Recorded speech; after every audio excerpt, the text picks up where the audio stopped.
हा ब्लाऊज जो आहे तर तो मी कालच कटिंग करून ठेवला होता आणि आरेश लॉकरमध्ये ठेवून मी हा ब्लाऊज कट केला होता. तर हा ब्लाऊज पण तिचा मी शिवला होता, जो की मी तुम्हाला मापाचा दाखवला तो. त्यानंतर एक टॉप शिवला मी आणि बस एवढं शिवलं. आज काही जास्त काम झालं नव्हतं माझ्याकडून.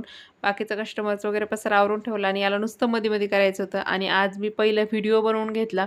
तो फक्त अर्धाच तास झोपला. त्यानंतर लगेच त्याचं दंगामस्ती सुरू झालं आणि त्याला जे मी करते तेच करायचं असतं. त्याला एक पण खेळण्यासोबत खेळायचं नसतं. त्याला फक्त मी जे करते तेच माझ्या शेजारी येऊन उभं राहायचं असतं.